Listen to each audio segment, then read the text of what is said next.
Welcome to short flix. आज हम देखेंगे 2012 में रिलीज हुई science fiction horror movie Prometheus. Spoilers ahead. ये कहानी शुरू होती है आज से 10,000 साल पहले, एक अविस्मरणीय घाटी से, जहां किसी विशाल चीज की परछाई धरती पर आगे बढ़ रही है। वह विशाल चीज दरअसल एक स्पेसशिप है। एक आदमी झरने के मुहाने पर आता है। वो आदमी एक एलियन होता है। वह एक अजीब से दिखने वाले बर्तन से एक कटोरी उठाता है और उसमें मौजूद पदार्थ को पी लेता है। तभी वह स्पेसशिप वहां से जाने लगती है। उस पदार्थ को पीने के कारण एलियन का शरीर गलने और फटने लगता है, यहाँ तक कि उसके शरीर के डीएनए तक टूट जाते हैं। फिर वह झरने में गिरता है और उसका शरीर पूरी तरह से नष्ट होते हुए पानी में घुलने लगता है। उस एलियन का डीएनए पानी से मिलकर एक नए डीएनए का निर्माण करने लगता है और इस नए डीएनए से मानव जीवन की शुरुआत होती है। इस घटना के 10,000 साल बाद कहानी सन 2089 में आती है। वैज्ञानिकों की एक टीम स्कॉटलैंड में कुछ खोजबीन कर रही है। इस टीम का नेतृत्व डॉक्टर हॉलवे और डॉक्टर शॉ कर रहे हैं। खोजबीन में डॉक्टर शॉ को 35,000 साल से भी ज्यादा पुराना एक गुफा चित्र मिलता है, जिसमें इंसानों को एक विशाल प्राणी की पूजा करते दिखाया गया है और वह विशाल प्राणी एक तारामंडल की तरफ इशारा कर रहा है। कहानी 4 साल आगे बढ़ती है। पृथ्वी से 300 लाख करोड़ किलोमीटर की दूरी पर प्रोमीथियस नाम की एक स्पेसशिप 17 लोगों के दल के साथ अपने सीक्रेट डेस्टिनेशन की ओर बढ़ रही है। स्पेसशिप के अंदर डेविड नाम का एक क्रू मेंबर अपनी दिनचर्या में लगा हुआ है। स्पेसशिप के बाकी सभी क्रू मेंबर्स निद्रावस्था में हैं। अचानक स्पेसशिप को एक तेज झटका लगता है। यह इस बात का संकेत है कि स्पेसशिप अपने डेस्टिनेशन पर पहुंच चुकी है। डेविड जब स्पेसशिप के बाहर देखता है तब उसे एक ग्रह सा कुछ दिखाई देता है। फिर वो पाता है कि इस प्रोजेक्ट की सुपरवाइजर नींद से जाग चुकी है। सुपरवाइजर उससे पूछती है कि वो सब कितने समय से नींद में थे। डेविड कहता है 2 साल 4 महीने 18 दिन 36 घंटे और 15 मिनट। वह डेविड से बाकी लोगों को भी जगाने के लिए कहती है। सुपरवाइजर सभी को एक हॉल में इकट्ठा करती है और सभी को एक 3D हॉलोग्राम दिखाती है, जिसमें वेलेंट कॉर्पोरेशन के फाउंडर पीटर वेलेंट प्रकट होते हैं। वे कहते हैं कि उन्होंने ही इस मिशन की नींव रखी थी। उन्होंने इस 3D हॉलोग्राम को 2 साल पहले रिकॉर्ड किया था और अगर वे सब इसे देख रहे हैं तो इसका मतलब है कि वे सब अपनी मंजिल पर पहुंच चुके हैं और वे स्वयं यानी कि पीटर वेलेंट मर चुके हैं। पीटर सबको डेविड के बारे में बताते हैं कि दरअसल डेविड इंसान नहीं बल्कि एक रोबोट है। डेविड उनके लिए बेटे समान है। फिर वे डॉक्टर हॉलवे और डॉक्टर शॉ का सबसे परिचय करवाते हैं। वे उन दोनों को इस मिशन का इंचार्ज बनाकर उन्हें मिशन की जिम्मेदारी सौंपकर चले जाते हैं। इसके बाद डॉक्टर हॉलवे अपना प्रेजेंटेशन शुरू करता है। वो पृथ्वी पर हर जगह की गई पुरातत्व खुदाई की तस्वीरें दिखाता है। इजिप्ट, सुमेरिया, बेबीलोनिया, मेसोपोटामिया और सबसे हाल ही में स्कॉटलैंड में मिला 35,000 साल पुराना गुफा चित्र। वो बताता है कि यह सभी प्राचीन सभ्यताएं हैं और हर सभ्यता के बीच सैकड़ों सालों का अंतर है। इनका एक दूसरे से कोई संपर्क भी नहीं था। फिर भी वे चित्रलेख, जिसमें वो विशाल प्राणी तारामंडल की तरफ इशारा कर रहा है, ऐसे ही चित्रलेख हर सभ्यता में देखे गए हैं और इन चित्रलेखों में जो तारामंडल दिखाया गया है उससे मेल खाने वाला एकमात्र तारामंडल जिस गैलेक्सी में मौजूद है, वो गैलेक्सी पृथ्वी से इतनी दूर है कि प्राचीन सभ्यताएं इसके बारे में कभी जान ही नहीं सकती थी। सरप्राइजिंगली उस गैलेक्सी में एक सूरज भी है और उस सूरज का चक्कर एक प्लैनेट लगा रहा है जिसके 3 चांद हैं।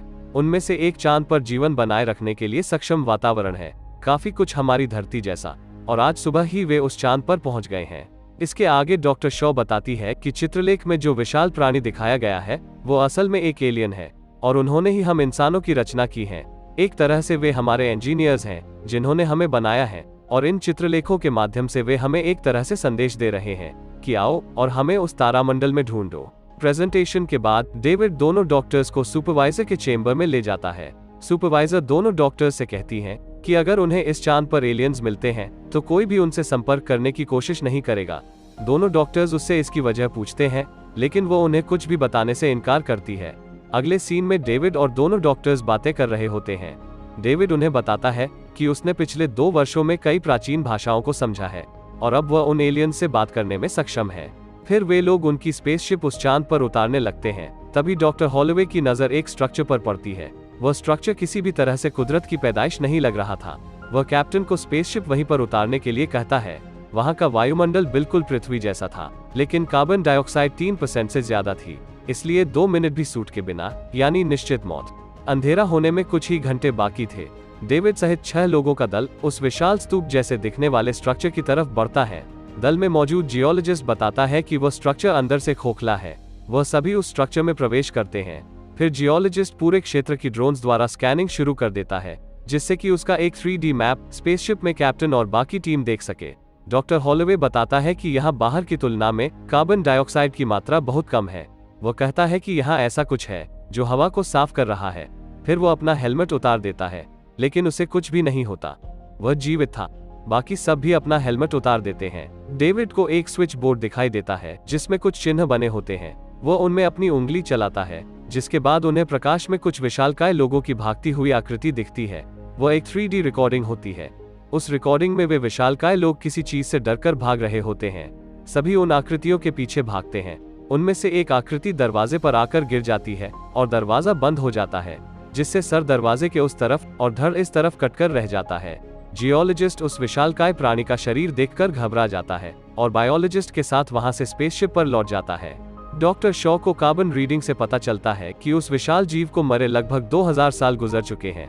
तब तक डेविड स्विच बोर्ड पर उंगली चलाकर दरवाजे के कोड को डिकोड करते हुए दरवाजा खोल देता है। उन्हें दूसरी तरफ उस जीव का सर पड़ा मिलता है और मिलती है एक विशालकाय चेहरे की मूर्ति। पूरे कमरे में बहुत सारे पिंड जमा कर रखे हुए थे।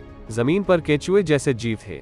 छत पर एक बहुत बड़ी पेंटिंग बनी हुई थी, लेकिन उनके उस कमरे में प्रवेश करते ही कमरे में बदलाव आना शुरू हो जाता है। वहां रखे हुए पिंड पिघलने लगते हैं और उनमें से एक काले रंग का द्रव्य बहने लगता है। छत पर लगी पेंटिंग भी खराब होना शुरू हो जाती है। डॉक्टर शॉ समझ जाती है कि उनके आने से कमरे का टेम्परेचर बदल गया है।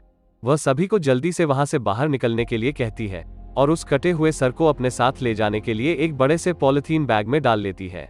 तभी कैप्टन सभी को सूचित करता है कि तूफान आने वाला है, इसलिए तुरंत स्पेसशिप पर लौट आए। डॉक्टर शॉ और वक्त मांगती है, लेकिन सुपरवाइजर उन्हें सिर्फ 15 मिनट की मोहलत देती है, जिसके बाद वो स्पेसशिप का दरवाजा बंद करने वाली थी।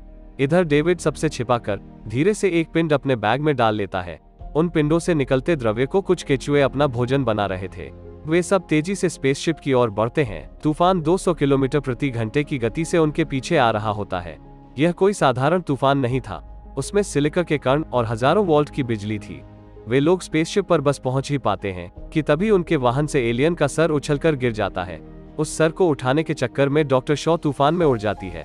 डॉक्टर हॉलोवे डॉक्टर शॉ को बचाने की नाकाम कोशिश करता है। तभी डेविड आकर उन दोनों को बचा लेता है। स्पेसशिप पर उन्हें पता चलता है कि बायोलॉजिस्ट और जियोलॉजिस्ट तो स्पेसशिप पर लौटे ही नहीं, असल में वो दोनों उस गुफानुमा स्ट्रक्चर में रास्ता भटक गए थे। कैप्टन उन दोनों को मैसेज करता है कि तूफान के कारण उन दोनों को रात उसी स्ट्रक्चर में गुजारनी होगी। उधर स्ट्रक्चर के अंदर उन दोनों को एलियंस की लाशों का ढेर मिलता है। ये लाशें 2000 साल पुरानी थी। इधर स्पेसशिप पर डॉक्टर्स एलियन के सर का एनालिसिस करते हैं, जिसमें उन्हें पता चलता है कि जिसे वे उस एलियन का सर समझ रहे थे वह तो बस हेलमेट है। उस एलियन का सर तो उस हेलमेट के अंदर होता है। उसके सर की और जांच करने पर पता चलता है कि वह किसी वायरस से इन्फेक्टेड है। उस वायरस के बारे में और जानने के लिए वे उस वायरस को सक्रिय करते हैं। इसके आगे वे और कुछ जान पाते। इन्फेक्शन के कारण वो सर एक जोरदार हरकत से फट पड़ता है। एलियन के डीएनए की जांच करने के बाद पता चलता है कि एलियन का डीएनए इंसानों के डीएनए से हूबहू मैच करता है, जिससे ये साफ हो जाता है कि ये एलियंस ही हमारे पूर्वज हैं। यही वे एलियन इंजीनियर्स हैं जिन्हें ढूंढने वे यहाँ आए हैं। उधर डेविड अपने साथ लाए हुए पिन को खोलकर उसमें से थोड़ा सा सैंपल निकाल लेता है। फिर वो उस सैंपल को डॉक्टर हॉलोवे के ड्रिंक में मिला देता है। इस बात से अनजान डॉक्टर हॉलोवे वो ड्रिंक पी जाता है। इसके बाद डॉक्टर हॉलोवे डॉक्टर शॉ से मिलने जाता है। डॉक्टर शॉ उसे बताती है कि इंसान इन एलियन इंजीनियर्स के ही बच्चे हैं। बच्चों का जिक्र आने के कारण डॉक्टर शॉ रोने लगती है, क्योंकि एक मेडिकल कंडीशन के कारण वो कभी मां नहीं बन सकती थी। डॉक्टर हॉलोवे उसे मनाने की कोशिश करता है और फिर दोनों में शारीरिक संबंध बनते हैं। उधर बायोलॉजिस्ट और जियोलॉजिस्ट घूम फिरकर उसी कमरे में आ जाते हैं जहां वे पिंड रखे हुए थे। उन पिंडों से बहता काला द्रव्य पूरे कमरे में फैल चुका था। अचानक उन्हें उस द्रव्य में सांप जैसे दो जीव नजर आते हैं। दरअसल ये जीव कुछ और नहीं वही केंचुए थे जो उस काले द्रव्य के संपर्क में आकर इन जीवों में बदल गए थे। बायोलॉजिस्ट एक केंचुए के करीब जाकर उसे पुचकार रहा होता है कि तभी वो केंचुआ उस पर हमला कर उसका हाथ तोड़ देता है। जियोलॉजिस्ट केंचुए को काटता है, लेकिन उसके एसिड जैसे खून से वो बुरी तरह जल जाता है और वह केंचुआ जहां से कटा था वहीं से दोबारा उगते हुए बायोलॉजिस्ट के सूट के अंदर घुस जाता है। उस केंचुए के कारण उन दोनों की बहुत ही दर्दनाक मौत हो जाती है। स्पेसशिप में डॉक्टर हॉलोवे की तबीयत बिगड़ने लगी थी। उसे अपनी आंख के अंदर एक छोटा जंतु दिखाई देता है। तूफान थम चुका था। बायोलॉजिस्ट और जियोलॉजिस्ट स्पेसशिप से भेजे गए किसी भी मैसेज का रिप्लाई नहीं दे रहे थे, इसलिए कैप्टन अपने दल के साथ रात में ही उन दोनों को लाने निकल पड़ता है। वे लोग उस स्ट्रक्चर में पहुंचकर उन दोनों की खोज शुरू करते हैं। दूसरी ओर डेविड अकेले ही स्ट्रक्चर के दूसरे छोर पर चला जाता है। वहां उसे एक गुप्त कमरा मिलता है। उस कमरे में चारों तरफ हजारों पिन सलीके से जमा कर रखे हुए थे। सुपरवाइजर यह सब डेविड के सूट में लगे कैमरा के माध्यम से देख रही होती है। फिर डेविड को एक दूसरा कमरा नजर आता है। उस कमरे में प्रवेश करते ही डेविड अपना कैमरा बंद कर देता है। वह कमरा उन इंजीनियर्स का स्लीपिंग चेंबर था। दूसरी तरफ कैप्टन और उसकी टीम को बायोलॉजिस्ट की लाश मिलती है। जियोलॉजिस्ट उन्हें कहीं दिखाई नहीं देता। तभी डॉक्टर हॉलोवे की तबीयत और बिगड़ जाती है। वे सब तुरंत ही वहां से स्पेसशिप की तरफ निकल जाते हैं। उधर डेविड इंजीनियर्स के स्लीपिंग चेंबर में वहां मौजूद कंट्रोल पैनल के कुछ बटन्स दबाता है, जिससे एक 3D रिकॉर्डिंग शुरू हो जाती है। वह रिकॉर्डिंग देखकर डेविड समझ जाता है कि इंजीनियर्स पृथ्वी पर जाने वाले थे। तभी वह रिकॉर्डिंग एकदम से बंद हो जाती है और डेविड को पता चलता है कि उनमें से एक इंजीनियर अभी भी जिंदा है और वह लंबी और गहरी नींद में है। स्पेसशिप तक पहुंचते पहुंचते डॉक्टर हॉलोवे का रूप बदलने लगता है। इन्फेक्शन के फैलने के डर से सुपरवाइजर उसे स्पेसशिप में आने से रोकती है। डॉक्टर हॉलोवे को भी अब तक समझ में आ चुका था कि वो परजीवी संक्रमण का शिकार हो चुका है और सबके लिए खतरा बन चुका है। इसलिए वो खुद ही सुपरवाइजर की तरफ चिल्लाते हुए बढ़ता है कि उसे मार दिया जाए। डॉक्टर हॉलोवे को खुद की तरफ बढ़ता देखकर सुपरवाइजर उसे जलाकर वहीं मार देती है। डॉक्टर हॉलोवे को जलता देखकर डॉक्टर शॉ बहुत ज्यादा उत्तेजित हो जाती है। कैप्टन उसे पकड़ता है और फॉर्ड उसे बेहोशी का इंजेक्शन लगा देती है। डॉक्टर शॉ को जब होश आता है तब डेविड उसे बताता है कि वो प्रेग्नेंट है, वो भी 3 महीने के गर्भ से। यह सुनते ही डॉक्टर शॉ सदमे में आ जाती है, क्योंकि डॉक्टर हॉलोवे से उसके शारीरिक संबंध मात्र 10 घंटे पहले बने थे, जबकि 3 महीने पहले तो वह स्लीपिंग चेंबर में लंबी गहरी निद्रा में थी। और सबसे बड़ी बात तो ये है कि वो कभी भी मां नहीं बन सकती थी। डेविड उसे बताता है कि यह कोई आम गर्भ नहीं है। डॉक्टर शॉ उससे मिन्नत करती है कि वो उस गर्भ को उसके पेट से बाहर निकालने में मदद करे। डेविड यह कहते हुए साफ इनकार कर देता है कि उनके पास इस तरह का ऑपरेशन करने के लिए कोई डॉक्टर नहीं है। फिर डेविड उसे बेहोशी का इंजेक्शन देकर सुला देता है। फॉर्ड जब डॉक्टर शॉ को स्लीपिंग चेंबर में ले जाने के लिए आती है तब वह वहां से भाग जाती है। वह सुपरवाइजर के चेंबर में रखे मेडपॉड द्वारा अपना ऑपरेशन करती है और उस परजीवी को बाहर निकालकर उसे निष्क्रिय कर देती है। उधर कैप्टन को सिग्नल मिलता है कि जियोलॉजिस्ट उनके स्पेसशिप के बाहर खड़ा हुआ है। जब क्रू के लोग उसे देखने बाहर जाते हैं तब बुरी तरह से इन्फेक्टेड जियोलॉजिस्ट उन पर हमला बोल देता है और कई क्रू मेंबर्स को मार देता है। कैप्टन किसी तरह उससे मुकाबला कर उसे मौत के घाट उतारता है। उधर भागते भागते शॉ स्पेसशिप के उस हिस्से में पहुंच जाती है जहां पीटर वेलेंट को निद्रावस्था में रखा हुआ था। उन्हें हाल ही में नींद से उठाया गया था ताकि वो उस इंजीनियर से मिल सके जिसे डेविड जिंदा सोता हुआ देखकर आया था। दरअसल पीटर वेलेंट ने इस मिशन पर इसीलिए पैसे लगाए थे ताकि वो अपने निर्माता यानी इंजीनियर से मिलकर उनसे अमर बनने का तरीका पूछ सके। डॉक्टर शॉ भी उस इंजीनियर से मिलने के लिए तैयार होती है। तभी कैप्टन आकर उसे बताता है कि यह प्लैनेट कोई इंजीनियर्स का घर नहीं है, यह तो शायद उनका मिलिट्री बेस है जहां पर वे लोग हथियार बनाते थे। वह काला द्रव्य भी उनके द्वारा बनाया हुआ कोई जैविक हथियार ही होगा जो किसी तरह उनके काबू से बाहर हो गया और यहाँ मौजूद इंजीनियर्स के पतन का कारण बना। सुपरवाइजर जो असल में पीटर वेलेंट की बेटी थी, वो पीटर के इंजीनियर से मिलने के खिलाफ है। उसे लगता है कि यह उनके लिए खतरनाक साबित हो सकता है, लेकिन पीटर उसकी बात नहीं मानता है। जाने से पहले डॉक्टर शॉ डेविड से पूछती है कि अगर पीटर को कुछ हो जाता है तब उसे प्रोग्राम कौन करेगा। डेविड कहता है कि तब तो वो आजाद हो जाएगा। फिर डेविड, डॉक्टर शॉ और अन्य लोग पीटर को लेकर इंजीनियर के स्लीपिंग चेंबर में जाते हैं। जब कैप्टन उस गुफा का 3D मैप एनालाइज कर रहा होता है तब उसे समझ में आता है कि दरअसल वह गुफा एक स्पेसशिप है। उधर डेविड सबको बताता है कि इंजीनियर्स पृथ्वी पर जाने की तैयारी कर रहे थे, लेकिन अचानक कुछ गड़बड़ हो गई। दरअसल वो पृथ्वी पर नए जीवन की शुरुआत करने जाने वाले थे और नए सृजन से पहले उसमें मौजूद जीवन, खास करके मनुष्य जाति को खत्म करने वाले थे। फिर डेविड इंजीनियर को लंबी गहरी नींद से जगाता है। इंजीनियर के जागने पर वो इंजीनियर से उसी की भाषा में पूछता है कि बुढ़ापे के बाद मौत से कैसे बचा जा सकता है। इंजीनियर प्यार से डेविड के सिर पर हाथ फेरता है और फिर अचानक डेविड का सिर धड़ से अलग करके बाकी सबको जान से मार देता है। सिर्फ डॉक्टर शॉ वहां से जान बचाकर भाग जाती है। फिर एलियन अपनी सीट पर विराजमान होकर अपने अंतरिक्ष यान को पृथ्वी की तरफ उड़ान भरने के लिए चालू करता है ताकि वो अपना अधूरा मिशन पूरा कर सके, पृथ्वी पर मौजूद सारी मनुष्य जाति को मौत के घाट उतारने का मिशन। डॉक्टर शॉ यह बात कैप्टन को बताती है। वो कहती है कि उन्हें इंजीनियर के अंतरिक्ष यान को पृथ्वी की ओर जाने से रोकना होगा। कैप्टन कहता है कि उनका जहाज कोई जंगी जहाज नहीं है, पर डॉक्टर शॉ कैप्टन से कहती है कि हर हाल में उसे ही इंजीनियर को पृथ्वी की ओर उड़ान भरने से रोकना होगा। कैप्टन अपने क्रू को तुरंत सुपर इंजन को शुरू करने के लिए कहता है ताकि उनका स्पेसशिप प्रोमीथियस गोली के समान तेज गति पकड़ ले। सुपरवाइजर कहती है कि उसे इन सब में नहीं पड़ना है, यह स्पेसशिप उसका है और इसलिए यहाँ उसी की चलेगी। कैप्टन सुपरवाइजर से कहता है कि वो उसका लाइफ चेम्बर सतह पर उतार देगा, जिसमें वो 2 साल तक जिंदा रह सकती है। सुपरवाइजर तुरंत ही लाइफ चेम्बर में जाने के लिए भागती है।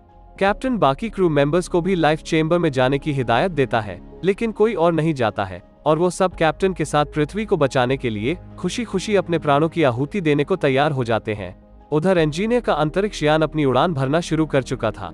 कैप्टन पहले लाइफ बोट्स को स्पेसशिप से अलग कर सतह पर रिलीज करता है और इसके बाद सुपरवाइजर को भी उसके लाइफ चेम्बर सहित रिलीज कर देता है। स्पेसशिप प्रोमीथियस के सुपर इंजन के स्टार्ट होते ही वह जाकर द्रुत गति से इंजीनियर के अंतरिक्ष यान से टकरा जाता है। भारी विस्फोट के साथ पूरा अंतरिक्ष यान तबाह होता हुआ सतह पर आकर गिरता है। गिरते हुए वो अपनी चपेट में सुपरवाइजर और डॉक्टर शॉ को भी ले लेता है। सुपरवाइजर मर जाती है, लेकिन एक चट्टान की आड़ के कारण डॉक्टर शॉ बच जाती है। उसके ऑक्सीजन सिलेंडर में सिर्फ 2 मिनट की ऑक्सीजन बची थी। वो ऑक्सीजन लेने कैप्टन द्वारा इजेक्ट किए गए लाइफ बोट में जाती है। वहाँ उसे एक परजीवी दिखता है। वो खाली मेडपॉड देखकर समझ जाती है कि वह परजीवी दरअसल वही ऑक्टोपस है जो उसके गर्भ से निकला था। वह उसके गर्भ से निकलकर मरा नहीं था, बल्कि और भी बड़ा हो गया था। फिर डॉक्टर शॉ को वायरलेस रेडियो में डेविड की आवाज सुनाई देती है। वो उसे बताता है कि इंजीनियर उसे मारने आ रहा है। फिर इंजीनियर डॉक्टर शॉ पर हमला कर देता है। तभी डॉक्टर शॉ ऑक्टोपस के दरवाजे को अनलॉक कर देती है। वो ऑक्टोपस इंजीनियर पर हमला कर देता है। उन दोनों के बीच से डॉक्टर शॉ जान बचाकर भाग जाती है। डॉक्टर शॉ हिम्मत हार चुकी थी। वह डॉक्टर हॉलोवे को याद करके रोने लगती है। तभी डेविड की आवाज फिर से वायरलेस रेडियो पर आती है। डेविड डॉक्टर शॉ से मदद मांगता है। डॉक्टर शॉ पूछती है कि भला वो उसकी मदद क्यों करे। तब डेविड उसे बताता है कि यहाँ पर और भी बहुत सारे एलियन स्पेसशिप हैं और उसे उड़ाना सिर्फ वह जानता है। डॉक्टर शॉ डेविड की मदद को पहुंचती है। डेविड बताता है कि एक बार वो नए एलियन स्पेसशिप पर पहुंच जाए तो फिर पृथ्वी पर लौटने का रास्ता बिल्कुल सरल हो जाएगा। डॉक्टर शॉ कहती है कि वो वापस पृथ्वी पर नहीं लौटना चाहती, बल्कि वो वहां जाना चाहती है जहां से इंजीनियर्स आए थे। डेविड इसका कारण पूछता है। डॉक्टर शॉ कहती है कि पहले इंजीनियर्स ने उन्हें बनाया, फिर मारने की कोशिश की। आखिर उन्होंने ऐसा क्यों किया, वह इसकी वजह जानना चाहती है। डॉक्टर शॉ पृथ्वी पर अपना मैसेज भेजती है कि प्रोमीथियस स्पेसशिप और उसका सारा क्रू खत्म हो चुका है और जो भी पृथ्वी में इस मैसेज को सुन रहा है वो यहाँ इस चांद पर आने की कोशिश कभी भी ना करे, क्योंकि यहाँ अब सिर्फ मौत है। फिर डेविड और डॉक्टर शॉ उस ग्रह के लिए उड़ान भरते हैं जहाँ से वे इंजीनियर्स आए थे। उधर लाइफ बोट में इंजीनियर की छाती फाड़कर एक एलियन बाहर निकलता है। वह एक भयंकर आवाज में चीखता है और यहीं पर यह मूवी समाप्त हो जाती है। इस मूवी का अगला भाग एलियन कवेनेंट हमारे चैनल पर जरूर देखें।